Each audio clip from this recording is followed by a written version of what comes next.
todos debemos ser santos, alabemos al Señor.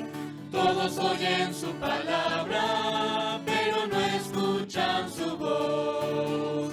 Jesús ofrendó su sangre para nuestra salvación. Perdonó nuestros pecados, ábrele tu corazón. Aleluya, aleluya, aleluya, gloria a Dios. Aleluya, aleluya, aleluya a Jesús.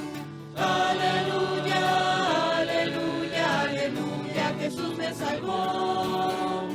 Aleluya, aleluya, aleluya, gloria a Dios.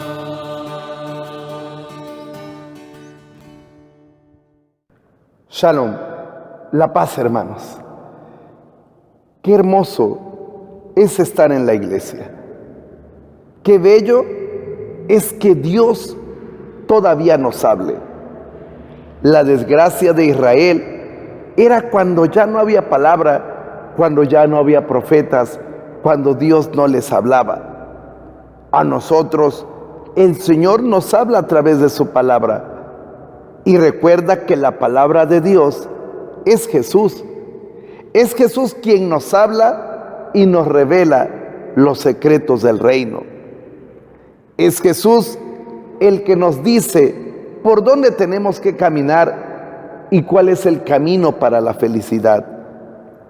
Es Jesús, el Hijo de Dios, el que viene a revelarnos los misterios de lo que Él es, los misterios de lo que somos nosotros, cuál es nuestra misión y nuestro papel en esta vida, y nos viene a revelar los misterios del universo, hacia dónde se conduce todo. Hoy el Señor nos da una palabra. Escuchemos al Señor que con su sabiduría nos revela parte de los misterios para salvarnos. El Señor esté con ustedes. Proclamación del Santo Evangelio según San Lucas. Gloria a ti, Señor. En aquel tiempo se presentó ante Jesús un doctor de la ley para ponerlo a prueba y le preguntó: Maestro, ¿qué debo hacer para conseguir la vida eterna? Jesús le dijo: ¿qué es lo que está escrito en la ley? ¿Qué lees en ella? El doctor de la ley contestó: amarás al Señor tu Dios con todo tu corazón, con toda tu alma, con todas tus fuerzas y con todo tu ser, y a tu prójimo como a ti mismo. Jesús le dijo: has contestado bien. Si haces eso, vivirás. El doctor de la ley, para justificarse, le preguntó a Jesús: ¿y quién es mi prójimo? Jesús le dijo: un hombre que bajaba por el camino de Jerusalén a Jericó cayó en manos de unos ladrones, los cuales lo robaron, lo hirieron y lo dejaron medio muerto. Sucedió que por el mismo camino bajaba un sacerdote, el cual lo vio y pasó de largo. De igual modo, un levita que pasó por ahí lo vio y siguió adelante. Pero un samaritano que iba de viaje, al verlo se compadeció de él, se le acercó, ungió sus heridas con aceite y vino y se las vendó. Luego lo puso sobre su cabalgadura, lo llevó a un mesón y cuidó de él. Al día siguiente sacó 2 denarios, se los dio al dueño del mesón y le dijo: cuida de él, y lo que gastes de más te lo pagaré a mi regreso. ¿Cuál de estos 3 te parece que se portó como prójimo del hombre que fue asaltado por los ladrones? El doctor de la ley respondió: el que tuvo compasión de él. Entonces Jesús le dijo: anda y haz tú lo mismo. Palabra del Señor. Gloria a ti, Señor Jesús. Hermanos, qué palabra tan interesante y hermosa, porque dice que se presenta ante Jesús un doctor de la ley para ponerlo a prueba. Un doctor de la ley, ¿quién era? Era un judío, normalmente no era sacerdote, era un laico, que leía las Escrituras, que trataba de conocer los diseños, los planes de Dios. Un doctor de la ley, su gran orgullo, privilegio y alegría era pasar horas y horas estudiando la palabra de Dios, descubrir los diseños de Dios y transmitirlo al pueblo. Uno de estos doctores de la ley se acerca a Jesús porque cree que Jesús es un rabino, es un rabí, un maestro también. Y le pregunta algo básico, fundamental: ¿qué debo hacer para conseguir la vida eterna? Que, hermanos, esa pregunta todo mundo se la hace en algún tiempo de su vida. ¿Qué tengo que hacer para conseguir vida eterna? ¿Qué tengo que hacer para ser feliz? ¿Qué me falta para sentirme realizado, pleno? ¿Cómo el hombre en medio de tantos sufrimientos y en tantos dolores puede tener la alegría? Dígame la clave, la fórmula para ser feliz. Y Jesús, en cierta forma, le devuelve la pregunta a este doctor de la ley: ¿qué es lo que está escrito en la ley? ¿Qué lees en ella? La Biblia hebrea, hermanos, está dividida en dos partes. Los primeros 5 libros son los más importantes. Es lo que le llaman la ley, la Torá, las enseñanzas de vida. Génesis, Éxodo, Levítico, Números y Deuteronomio. Los demás libros le llaman libros proféticos. Jesús le dice: ¿qué encuentras en la ley? Los libros fundamentales de la fe judía. ¿Qué lees en ella? Tú eres un maestro, tú estudias. ¿Qué dice la palabra de Dios que hay que hacer para ser feliz? Y esto es lo más importante por si tú no eres feliz, por si tú estás deprimido, por si no sabes hacia dónde tienes que caminar, cómo puedes tener felicidad. Y te dice Dios mismo: amarás al Señor tu Dios con todo tu corazón, con toda tu alma, con todas tus fuerzas y con todo tu ser, y al prójimo como a ti mismo. Eso, hermanos, es la clave de la felicidad. Amarás al Señor tu Dios. O sea, que tu Dios no puede ser el dinero, que tu Dios no puede ser el sexo, que tu Dios no puede ser el éxito, el triunfo, que tu Dios no puede ser el trabajo, que tu Dios no puede ser una persona, hijos, nietos. Esos no pueden ser tu Dios. ¿Por qué? Porque si no, estarías haciendo un ídolo y no tendrías la felicidad. Porque quien hace del dinero un ídolo, un Dios, tarde o temprano se le derrumba. El que ama más al fútbol, a su televisión, tarde o temprano no va a encontrar la felicidad porque no es Dios. Tu felicidad está en amar a Dios, y amando a Dios, amar al prójimo.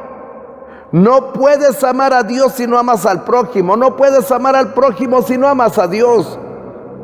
Porque tu felicidad está, lo subrayo, en amar, en dar tu vida por Dios y por el prójimo en Dios.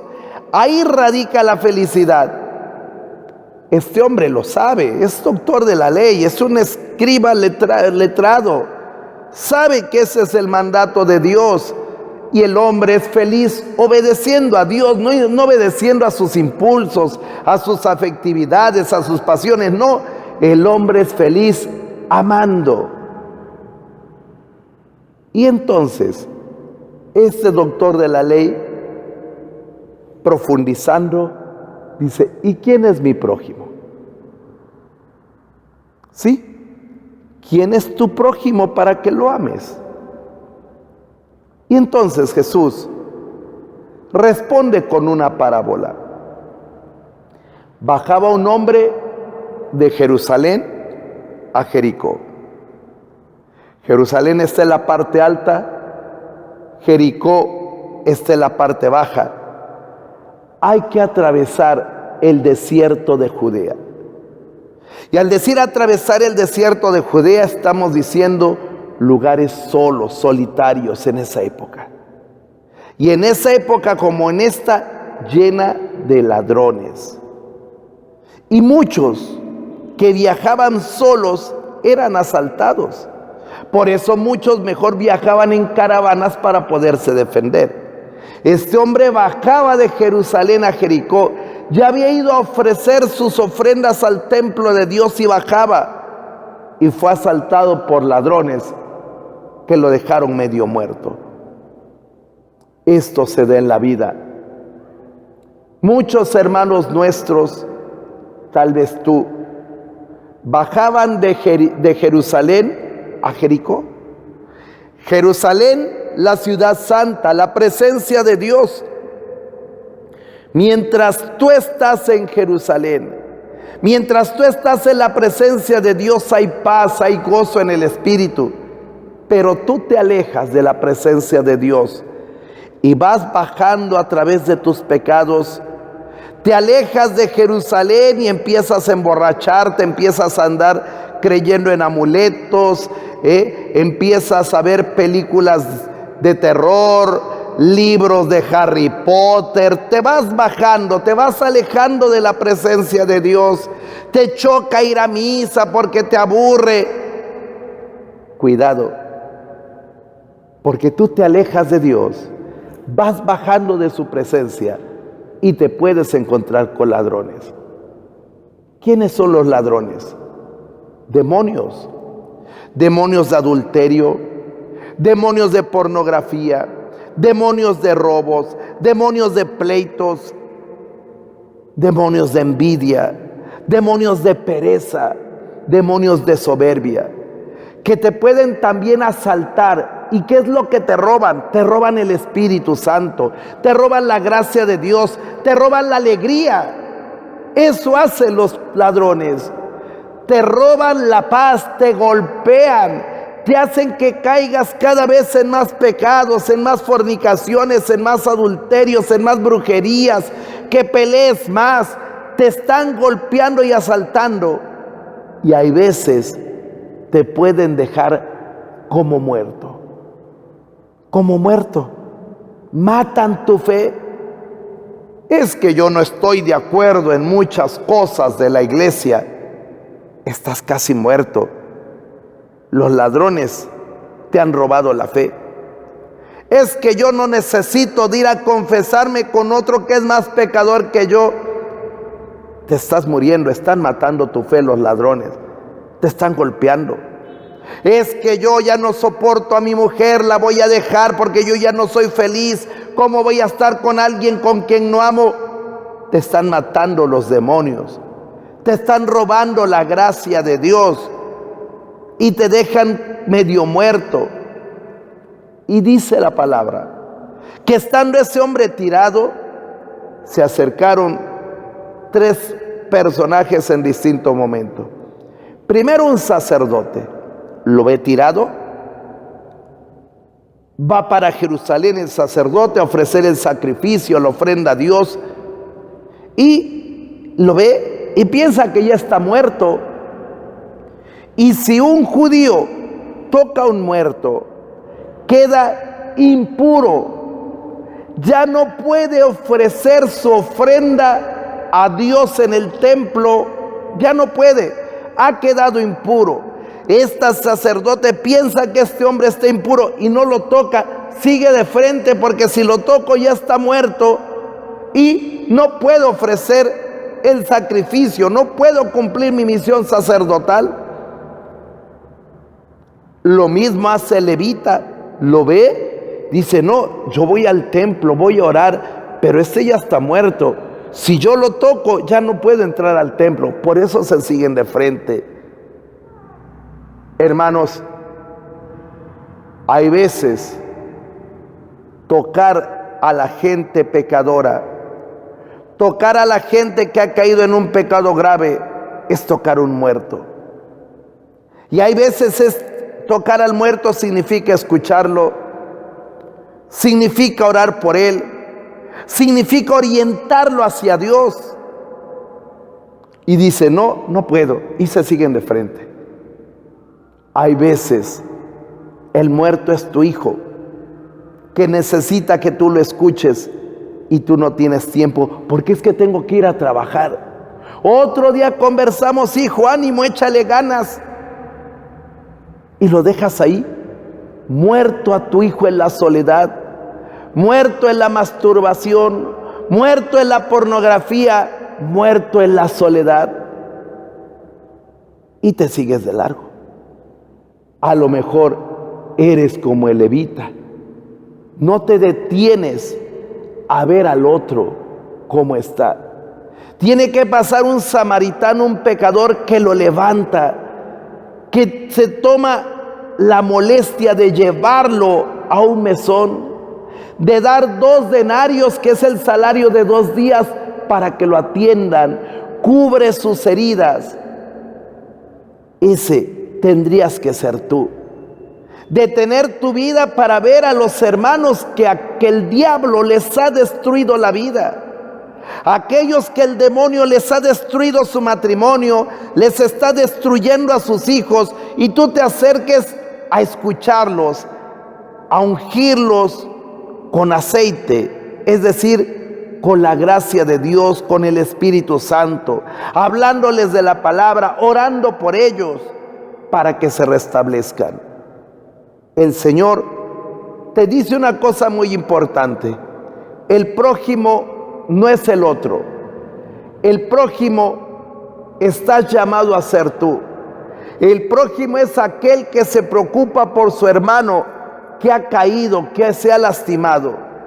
Hay muchos que se han lastimado, que los demonios les han hecho pecar. Dice Jesús, sé tú el prójimo, levántalo, ayúdale a sanar sus heridas y ayúdalo a que vuelva a la comunión de la iglesia, a que vuelva a sentir la gracia del Señor. Por eso ama al Señor siendo prójimo de ese hermano, de ese hijo, de esa esposa que ha sido lastimado por los demonios y que necesita de tu ayuda para volver a Dios.